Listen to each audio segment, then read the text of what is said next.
For generations of school children, milk has been an important part of the daily diet.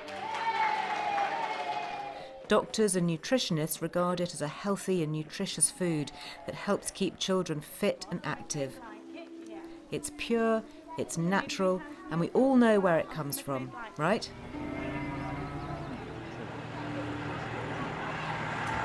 Hi, we're making a film about milk. Can I ask you, sir, a question? Yes. What do cows eat? Grass. What do cows eat? Grass. Grass. Grass. Yeah, what do I cows love eat? milk. What do cows eat? Grass. Right Mainly grass. You'd like to think so. Oh, really? I'm Liz Earle, and I've spent all my working life writing about health and beauty. And the one thing I've learned is how vital good food is to the way we look and feel. I've recently become a farmer. We bought a derelict dairy farm and converted it to organic pasture, as I've always thought it best to rear animals on what they eat naturally. Grass. We started with sheep, and these are our Hereford beef cattle, and now we're thinking about taking the plunge into dairy. But I've been quite shocked to discover just how few cows are eating that much grass. I'd like to find out why and how it's affecting the milk that every family is drinking.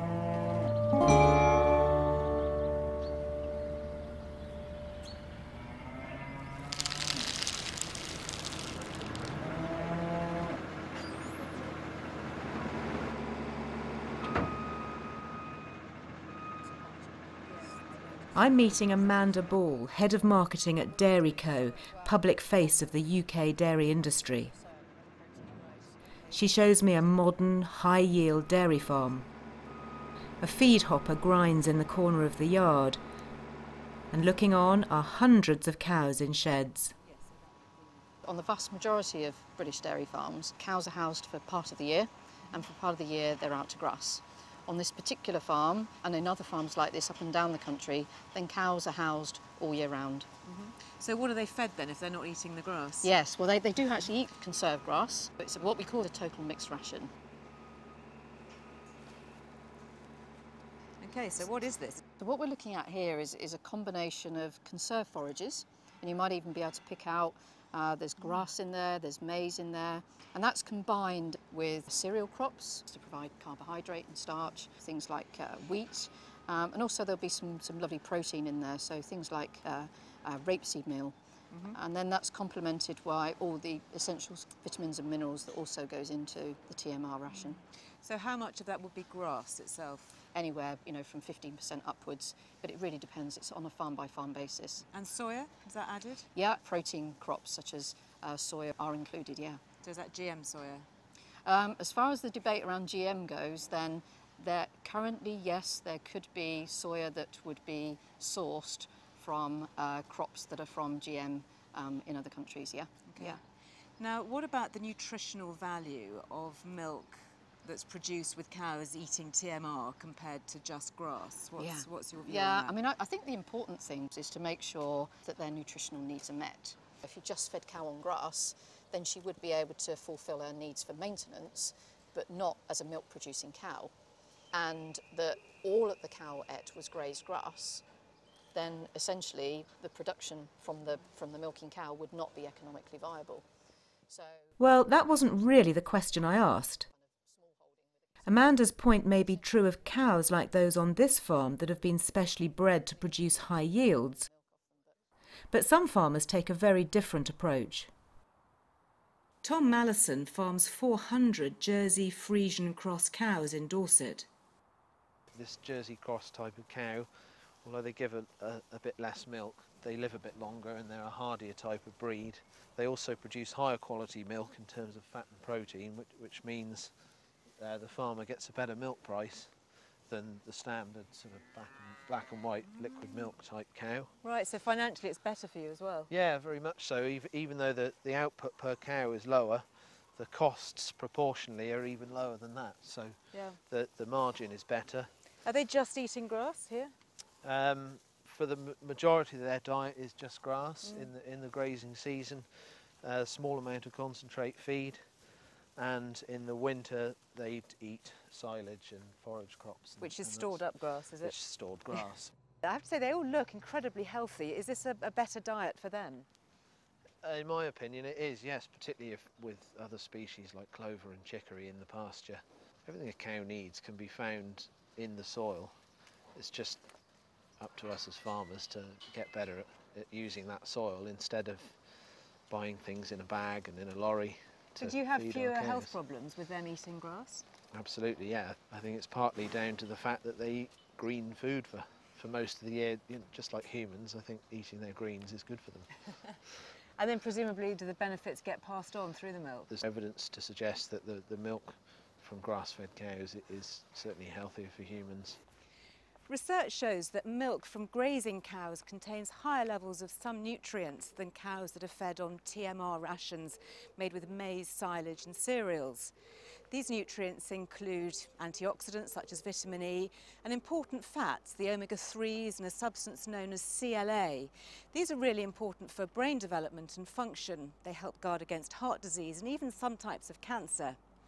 So I'm off now to meet a scientist who's been carrying out some of this research. Gillian Butler, a senior lecturer at Newcastle University, has worked with farmers in the northeast for over 30 years. Nafferton Farm is like two half farms put together. Half is run to organic standards and the other half is managed conventionally. Based at the university's own farm, her current research is analysing animal fats, studying how we can produce food that's better for our health. Managed conventionally. So what are we seeing here? These are the organic herd, just on their way into milking. For research purposes, the two herds are kept strictly separate. So here we've got the conventional cows on this side and the organic herd on this side. And this is as close as the two herds come, and it looks like a normal milking parlour, but in fact it's two half parlours that are self-contained, so that we can milk the herds at the same time by the same person, and that won't bias any of the research that we're carrying out on these two herds. The milk from the predominantly grass-fed organic herd and the conventional herd, along with samples from many other farms, are brought to the labs for analysis.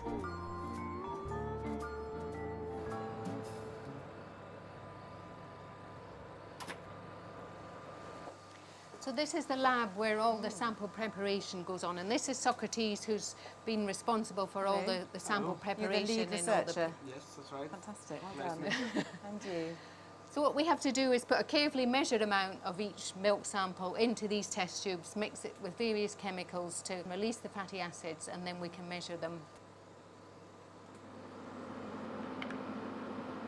So this is Socrates setting up the final part in our analysis of milk, and it's all done by chromatography. Most people's image of chromatography is dropping a blob of black ink onto blotting paper and it separates into all these colours. Exact same principles here. Our sample gets dropped into this machine and we can separate all the fatty acid and identify the relative proportion of each of the fats. Right. And that's here, is it? The size of the peaks represents the levels of each individual fatty acid. And if we look for some of the beneficial fats, we can see these two here are the ones we are particularly interested in. This one is an omega-3 fat, alpha-linolenic, and this one is CLA, conjugated linoleic acid, and they're the ones that we want to find in milk. These are good for us. So what are we seeing here on this peak? That one is an omega-6 fatty acid, linoleic acid. The fact that this is so high suggests this is a conventional milk sample. They tend to be higher in omega-6 fats coming from maize. Maize is high in omega-6 as opposed to grass and clover that are higher in omega-3. And studies we've published in 2008 show cows fed grass, a high proportion of grass in their diet, these would be much higher than on the conventional that tends to be dominated by the omega-6 fats. So this then scientifically proves that your pasture-fed milk and your organic milk contains more of these essential, important nutrients that are so good for our health. Yeah, certainly all of our work shows that if cows are receiving grass in their diet and they're out grazing, then these peaks will be consistently higher. There's no doubt about that. the grass results in higher levels of these beneficial fats in our milk. So we've now got scientific proof that this grass-fed milk is far better for us with all these great nutrients that we need. Why isn't it being labelled so I as a consumer can go and buy it? Well, there doesn't seem to be much motivation from the milk processors or the retailers to do this. I think farmers would love to see grass-fed milk marketed separately, but I think perhaps there's cost for the processor in segregating, which they don't want to bear, and perhaps they're just not aware of the marketing opportunity that exists. One farmer who's very aware of that marketing opportunity is Nick Snelgar. Bypassing the processors and the retailers, Nick is doing it all himself. On his Hampshire farm, there's no TMR, no milk tankers, no industrial scale units. And rather than bringing his cows in for milking, Nick brings the parlour out to them. This is a homemade two-berth mobile milking pail. Designed and made by us, because there aren't any, to buy off the shelf. There's a girl. In you go. Come on. And the purpose of it is to milk cows out in the field, in the pasture. Perfect.